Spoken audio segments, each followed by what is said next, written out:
Assalamualaikum warahmatullahi wabarakatuh. Pada pertemuan kedua untuk mata kuliah Sistematika Tumbuhan Tingkat Tinggi kali ini, sesuai dengan silabus yang sudah disampaikan pada pertemuan sebelumnya, kita akan membahas mengenai sejarah perkembangan klasifikasi tumbuhan serta sistem tata nama tumbuhan.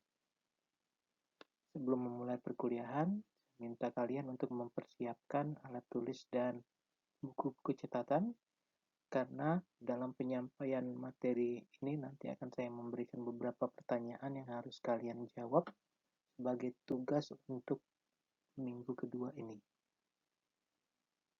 Langsung saja kita mulai. Sejarah perkembangan klasifikasi tumbuhan. Seperti yang saya yakin kalian sudah pahami bahwa biologi didefinisikan sebagai ilmu yang mempelajari tentang kehidupan.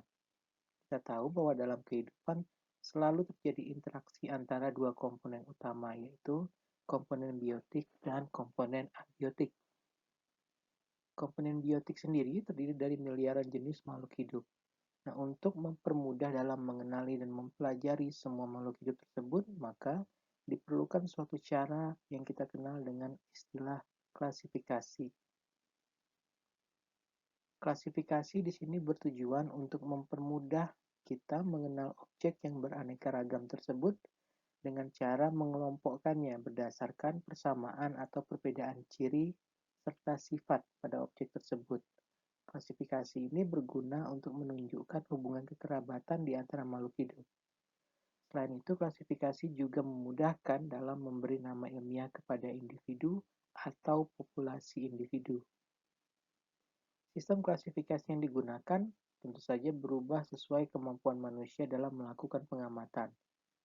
Sistem klasifikasi yang dipakai pada 200 tahun yang lalu tentu saja akan berbeda dengan klasifikasi yang dipakai sekarang. Untuk itu, maka perlu kita pahami mengenai sejarah perkembangan sistem klasifikasi tumbuhan.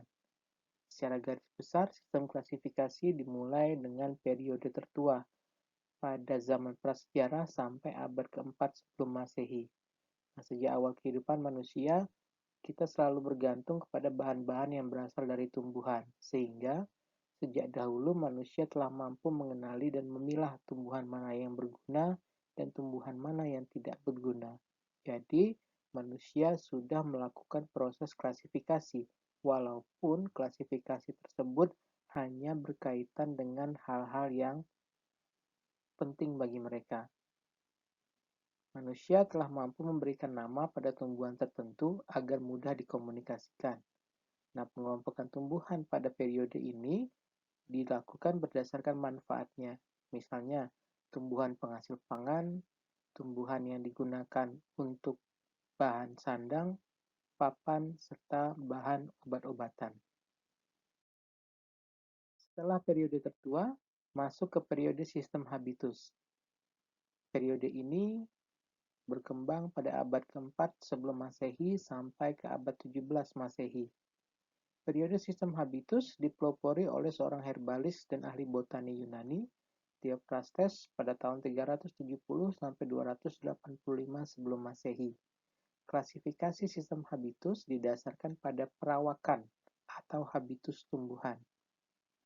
Mereka membagi habitus menjadi 5 kelompok besar, yaitu habitus pohon, perdu, semak, liana, dan terna. Dikelompokkan juga menurut umur tanaman, yaitu 2 tahun, bilenial, dan berumur panjang, perennial. Tokoh klasifikasi lain dari zaman ini misalnya adalah Dioscorides yang menyatakan pentingnya pemberian deskripsi pada setiap tumbuhan di samping memberi nama. Kemudian Linnaeus membedakan kelompok pohon, gandum, sayuran, tanaman obat, rumput, dan sebagainya. Jadi masih berhubungan dengan fungsi dari tumbuhan tersebut bagi manusia. Kemudian A. Magnus membedakan tumbuhan monokotil dan dikotil berdasarkan sifat batangnya. Kemudian J. Ray membedakan tumbuhan berkayu, tumbuhan berbatang basah, herbaceous, dan membedakan tumbuhan berbiji tunggal dan berbiji belah. Contohnya misalnya kalian dapat perhatikan Dari habitusnya, pada gambar ini tampak bahwa ada 3 kelompok habitus, yaitu kelompok pohon. Nah, ini biasanya memiliki ciri tinggi di atas 2 meter, kemudian kelompok perdu, pohon kecil dengan ketinggian 2-5 meter, dan semak lebih kecil lagi dari perdu dan biasanya tidak membentuk struktur yang seperti pohon. Kemudian liana, ini tumbuhan memanjat, bisa kalian perhatikan, semua tumbuhan memanjat termasuk dalam habitus liana. Dan yang terakhir, terna. Biasanya terdiri dari tumbuhan yang bersifat herbaceus dengan tinggi atau panjang yang rendah. Pertanyaan 1.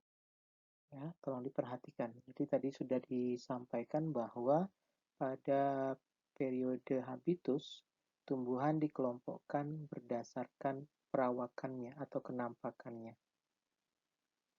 Kalian perhatikan gambar di samping ini adalah gambar dari tumbuhan Monstera deliciosa. Jadi ini adalah salah satu tumbuhan yang sekarang lagi tren di dunia hortikultura, biasanya dijadikan tanaman hias. Berdasarkan struktur morfologinya, kalau kalian perhatikan, termasuk kelompok tanaman apakah ini?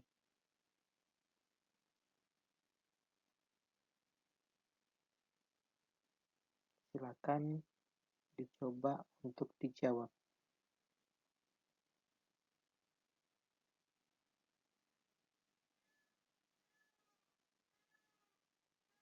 Oke, kita lanjutkan. Yang ketiga adalah periode sistem numerik, dimulai pada abad ke-18 Masehi. Sistem klasifikasi pada sistem numerik ini sengaja dibuat sebagai sarana bantu dalam identifikasi tumbuhan.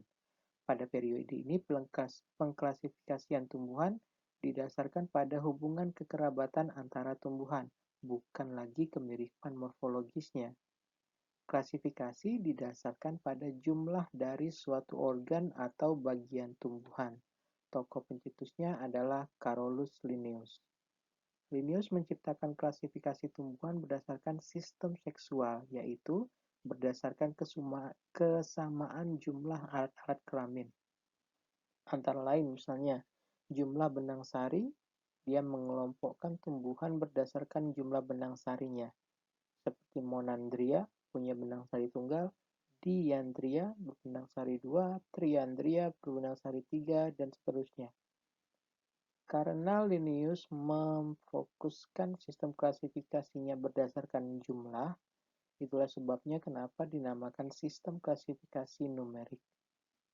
Linnaeus juga dianggap sebagai pencipta sistem tata nama ganda atau binomial nomenklatur, seperti yang dicetuskan di bukunya yang berjudul Species Plantarum, walaupun sebenarnya sistem tata nama ganda tersebut sebelumnya sudah dirintis oleh Caspar Bawin dalam bukunya Pinax Theatri Botanici.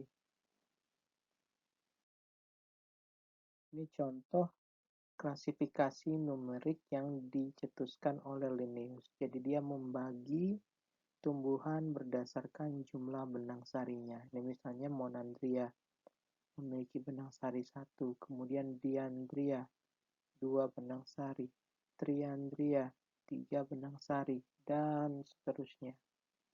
Di gambar yang sebelah kanan, kalian perhatikan beberapa contoh tumbuhan berdasarkan benang sarinya. Misalnya, yang memiliki benang sari 1, tumbuhan Canna hybrida, atau mungkin kalian kenal dengan bunga tasbih, kemudian Diandria, Triandria, dan sebagainya.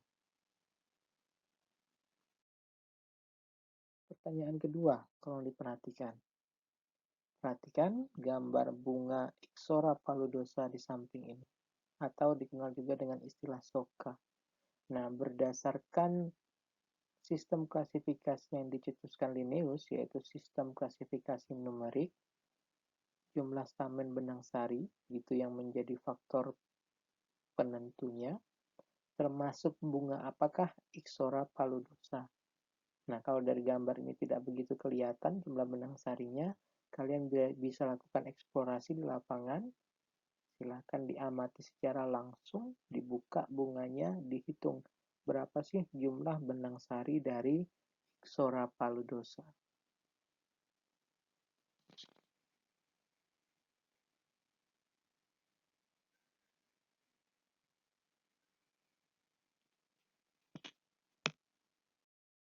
Kita lanjutkan yang keempat, yaitu periode sistem alam. Dimulai pada akhir abad ke-18 sampai ke pertengahan abad 19. Sistem klasifikasi yang baru ini disebut sistem alam dalam arti bahwa golongan-golongan yang terbentuk merupakan unit-unit yang wajar atau natural bila terdiri atas anggota-anggota tersebut. Jadi, suatu kelompok tumbuhan yang secara wajar alami ada di alam. Salah satu tokohnya adalah J.B. Lamarck yang menyatakan bahwa perubahan lingkungan dapat merubah struktur organisme. Melalui idenya ini, Lamarck menjadi salah satu perintis teori evolusi. Tokoh lainnya adalah The Jussieu bersaudara, yang membagi tumbuhan berdasarkan ada tidaknya kotyledon atau biji berkeping yang dibagi menjadi tiga, yaitu acotyledon, ini adalah tumbuhan yang tidak memiliki biji, monocotyledon, tumbuhan yang memiliki biji berkeping satu, dan dicotyledon, tumbuhan yang memiliki biji berkeping dua. Lebih lanjut, ia juga membagi tumbuhan berdasarkan kedudukan bakal buah, ada atau tidaknya mahkota bunga, dan ada atau tidaknya pelekatan daun-daun mahkota bunga. Jadi, dalam mempelajari sistematika tumbuhan, kita harus benar-benar teliti dalam mengamati hal-hal tersebut. Sistem klasifikasi De Jussieu bersaudara, misalnya acotyledon, terdiri dari tumbuhan yang tidak menghasilkan biji. Kalian perhatikan di sini dia mengelompokkan fungi, kemudian algae, kemudian lumut hati, lumut daun, kemudian paku-pakuan ke dalam kelompok acotyledon.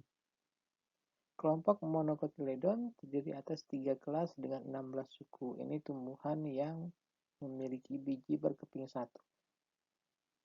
Kemudian dicotyledon, dia membaginya menjadi 2 kelompok besar, yaitu monocline. Ini adalah tumbuhan yang memiliki bunga sempurna. Bunga sempurna di sini adalah bunga yang memiliki perlengkapan atau perhiasan bunga. Sedangkan bunga tidak sempurna, dikline, ini adalah bunga yang tidak memiliki perhiasan bunga. Makanya disebut bunga tidak sempurna. Monocline dibagi menjadi 3, yaitu apetale, monopetale, dan polypetale. Apetale jika tidak ada perhiasan bunga, monopetale jika ada satu perhiasan bunga, dan polypetale jika terdiri dari banyak perhiasan bunga. Ini contoh ilustrasi yang digambar oleh Lamarck mengenai sistem klasifikasi. Kalau kita perhatikan, dia lebih memfokuskan pada organ seksual atau bunga dari tumbuhan itu tersebut. Selanjutnya, periode kelima, yaitu periode sistem filogenetik, pertengahan abad ke-19 sampai sekarang. Jadi sistem klasifikasi ini berupaya untuk mengadakan penggolongan tumbuhan yang sekaligus juga mencerminkan urutan-urutan golongan itu dalam sejarah perkembangan filogenetiknya. Jadi kalau beberapa sistem klasifikasi tadi hanya membagi kelompok tumbuhan berdasarkan persamaan atau perbedaan ciri morfologi, untuk periode sistem filogenik ini dia sudah mengelompokkannya dengan urutan-urutan filogeniknya atau urutan kekerabatannya. Di sini digunakan untuk menunjukkan jauh dekatnya hubungan kekerabatan antara golongan yang satu dengan golongan yang lain. Tokohnya adalah August Wilhelm Eichler, mengklasifikasikan tumbuhan menjadi 2 kelompok, yaitu kelompok Cryptogame dan kelompok Phanerogame. Nah, ini masih dipakai sampai sekarang. Ini juga yang menjadi dasar kenapa di program studi kita Mata kuliah sistematika tumbuhan kita bagi menjadi dua, yaitu sistematika tumbuhan tingkat rendah yang sudah kalian dapatkan di semester sebelumnya, itu merupakan kelompok kriptogame. Sedangkan sistematika tumbuhan tingkat tinggi yang kalian dapatkan sekarang itu adalah kelompok phanerogame. Jadi tumbuhan tingkat rendah kriptogame dan tumbuhan tingkat tinggi phanerogame. Tokoh yang lain adalah Adolf Engler membagi alam tumbuhan ke dalam sejumlah afdeling. Afdeling ini adalah pemeringkatan. Engler juga berpendapat bahwa monocotyledon lebih primitif daripada dicotyledon dan bangsa anggrek jauh lebih maju daripada rumput. Jadi ada sistem filogenetik berdasarkan jalur keturunannya mulai dari yang paling primitif sampai yang paling maju. Itu adalah ciri khas dari sistem filogenetik.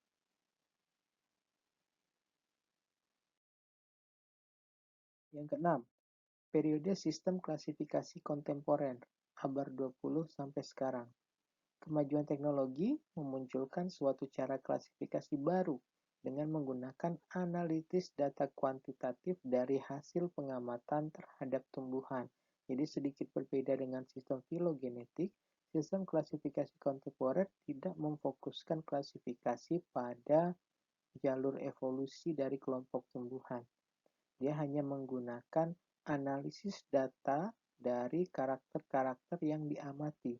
Apakah sama, berapa besar persamaannya, apakah berbeda, dan seberapa besar perbedaannya. Nah, dari sinilah dilahirkan bidang baru dalam taksonomi tumbuhan yang dikenal dengan istilah taksonomi numerik. Tapi perlu diperhatikan bahwa taksonomi numerik yang kita bicarakan di sini berbeda dengan taksonomi numerik yang dicetuskan oleh Linnaeus. Ya, jadi taksonomi numerik dalam pemahaman ini adalah didefinisikan sebagai metode evaluasi kuantitatif mengenai kesamaan atau kemiripan sifat antar golongan organisme dan penataan golongan-golongan itu melalui suatu analisis yang kita kenal dengan istilah analisis kelompok ke dalam kategori takson yang lebih tinggi atas dasar kesamaan-kesamaan tadi. Jadi hasil dari proses analisis kuantitatif ini terhadap banyaknya data karakter biasanya ditampilkan dalam bentuk bagan. Nanti kita lihat seperti apa bagannya. Taksonomi numerik didasarkan atas bukti-bukti fenetik, artinya didasarkan atas kemiripan yang diperlihatkan objek studi yang diamati dan dicatat, bukan atas dasar kemungkinan-kemungkinan perkembangan filogenetiknya. Jadi hanya berdasarkan bukti fenetik, bukti yang dapat teramati secara langsung, bukan pada perkembangan filogenetik atau garis keturunannya. Kegiatan-kegiatan dalam taksonomi numerik biasanya bersifat empirik operasional, dan data serta kesimpulannya selalu dapat diuji kembali melalui observasi dan eksperimen. Data tersebut ditampilkan dalam bagan. Misalnya kalian perhatikan untuk gambar yang di sebelah kiri, ini adalah bagan pengelompokan dari genus Haemophilus. Kalau kita perhatikan, banyak sekali jenis-jenis Haemophilus. Ini dia melihat bagaimana tingkat persamaan dan perbedaan dari masing-masing spesies Haemophilus ini. Semakin mirip mendekati angka 100, maka dia akan memiliki kesamaan dan perbedaan yang tinggi dari segi karakter. Semakin jauh, dia dianggap sebagai spesies, genus, atau famili yang berbeda. Kalau kalian perhatikan misalnya pada bagian 1 sampai 3 ini masih merupakan genus Haemophilus, ya.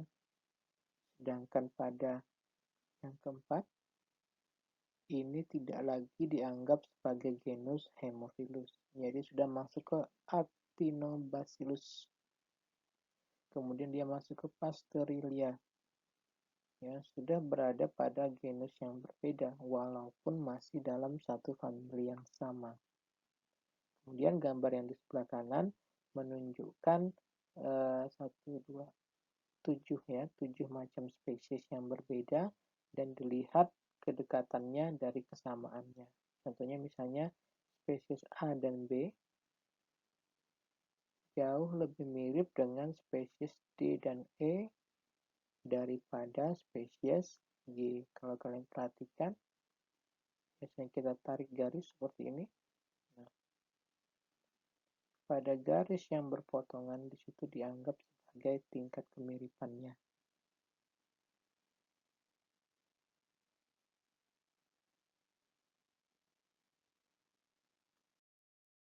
Sampai di situ mengenai sejarah perkembangan sistem klasifikasi. Selanjutnya mungkin saya akan mengulang kembali menyampaikan mengenai tata nama tumbuhan atau binomial nomenklatur yang sebenarnya pada mata kuliah sistematika tumbuhan tingkat rendah sudah disampaikan. Coba mungkin sebaiknya untuk lebih memperjelas kita ulang kembali. Ya. Jadi nomenklatur di sini adalah suatu sistem yang digunakan untuk memberikan nama penciri dari suatu jenis makhluk hidup. Dalam biologi, setiap jenis makhluk hidup dikelompokkan berdasarkan persamaan ciri untuk mempermudah kita dalam mempelajarinya. Nah, biasanya jenis makhluk hidup diberi nama lokal sesuai dengan daerah masing-masing. Nah, ini tentu saja akan mempersulit identifikasi secara global. Ya, jadi pada daerah A akan menyebutkan satu spesies yang sama dengan nama yang berbeda pada orang yang berada di daerah B. Oleh karena itu, diperlukan nama baku yang akan dipakai oleh seluruh cendekia biologi, tidak peduli dari mana asalnya. Sistem tata nama ini disebut sebagai binomial nomenklatur. Dikatakan binomial karena pada umumnya nama spesies ditulis dalam dua kata dengan aturan-aturan tertentu. Coba kita ingat kembali aturan-aturan apa yang ada di dalam binomial nomenklatur. Binomial nomenklatur pertama kali diperkenalkan oleh Carolus Linnaeus, yang dianggap sebagai pencetus bidang umum taksonomi. Dalam bukunya, Linnaeus menetapkan beberapa aturan dasar dalam menamai makhluk hidup. Aturan tersebut misalnya adalah yang pertama, nama dituliskan dalam dua kata, diawali nama genus, lalu nama penunjuk spesies. Nama harus ditulis dalam bahasa Latin atau bahasa lokal yang dilatinkan. Nama dalam dua kata ini disebut sebagai nama saintifik suatu spesies, atau sering juga disebut dengan nama ilmiah. Nama genus selalu diawali dengan huruf kapital. Nama penunjuk spesies diawali dengan huruf kecil. Nama saintifik dalam ketikan atau cetakan harus dimiringkan atau dituliskan dalam huruf italik. Jika ditulis tangan, harus digarisbawahi terpisah antar kata. Nah, ini yang penting. Karena sering saya temui, mahasiswa itu menuliskan nama spesies digarisbawahi menjadi satu. Jadi setiap kata harus digarisbawahi terpisah untuk penulisan binomial nomenklatur dari nama ilmiah dari suatu spesies. Apabila nama penunjuk spesies tumbuhan terdiri dari dua kata, maka kata kedua dipisahkan oleh tanda penghubung. Untuk hewan tidak perlu diberi tanda pemisah.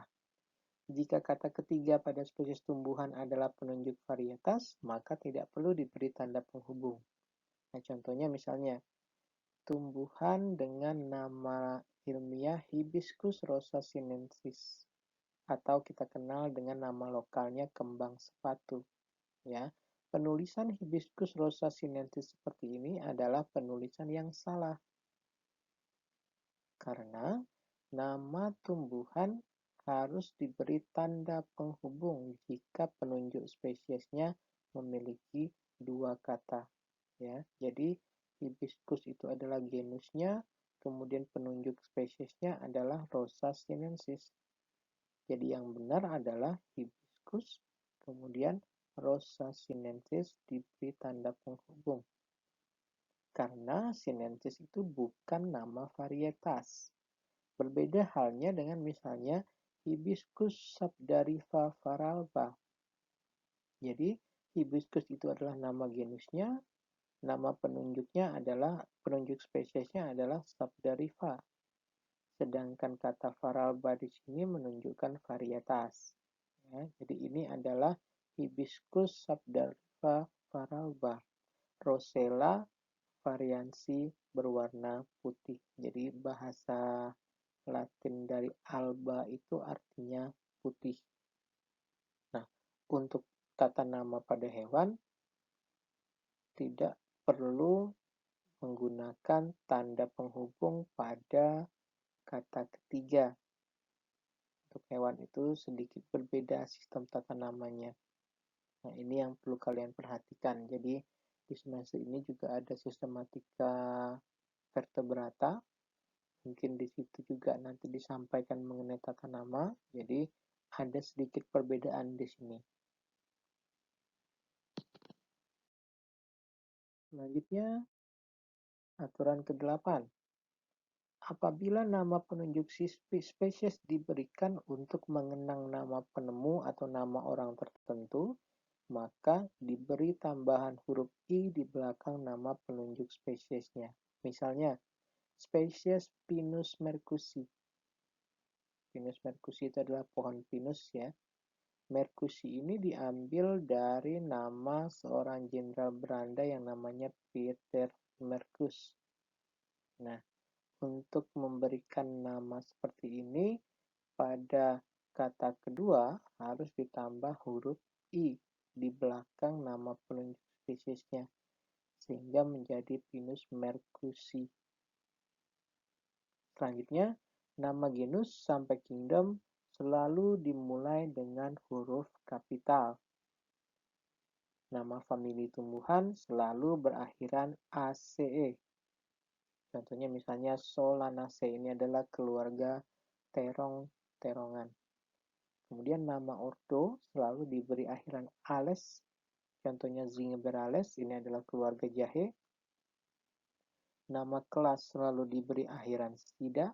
Contohnya Pinopsida, ini adalah kelompok pinus. Jadi Pinus mercusi tadi ordonya adalah Pinopsida.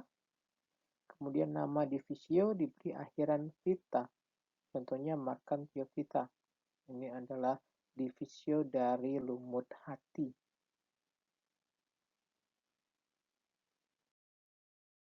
Ini contoh beberapa penulisan untuk hewan yang sebelah kiri dan untuk tumbuhan yang sebelah kanan. Nah, kebetulan ini semuanya namanya terdiri dari dua kata. Contohnya tumbuhan asam, Tamarindus indica, kemudian bayam, Amaranthus hybridus, ecor bebek, Kalanchoe, dan lain sebagainya. Kalian perhatikan, karena dia ditulis dalam bentuk cetakan, dia harus dimiringkan, italik.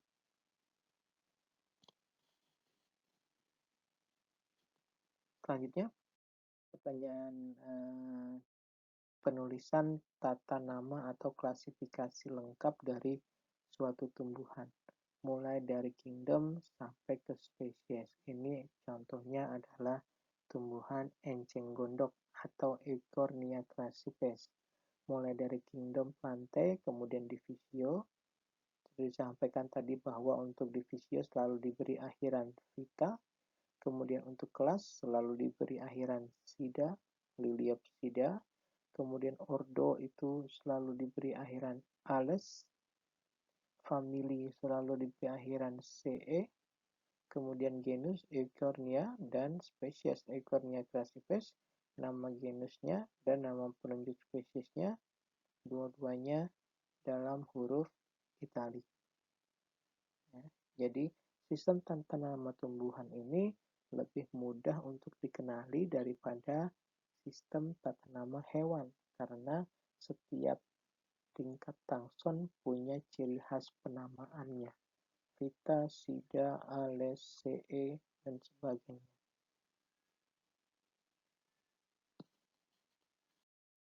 Yang terakhir, pertanyaan nomor 3. Tadi sudah dibahas mengenai sistem penamaan, tata nama, kemudian bagaimana menuliskan klasifikasi. Nah, sekarang saya minta kalian menuliskan klasifikasi lengkap dari tumbuhan jagung, ya, dengan memperhatikan tata cara penulisan, mulai dari tingkat kingdom sampai tingkat spesies.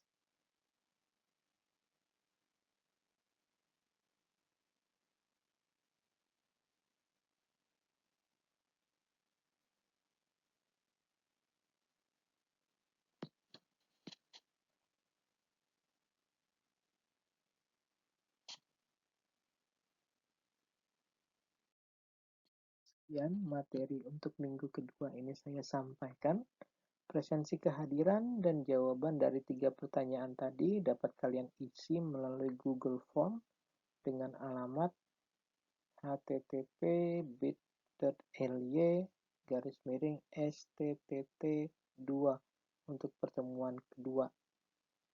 Nah, pengisian presensi dan pertanyaan-pertanyaan ini, jawaban dari pertanyaan ini saya tunggu paling lambat 2 hari setelah video PowerPoint ini saya publish. Sekian, saya tutup. Assalamualaikum warahmatullahi wabarakatuh.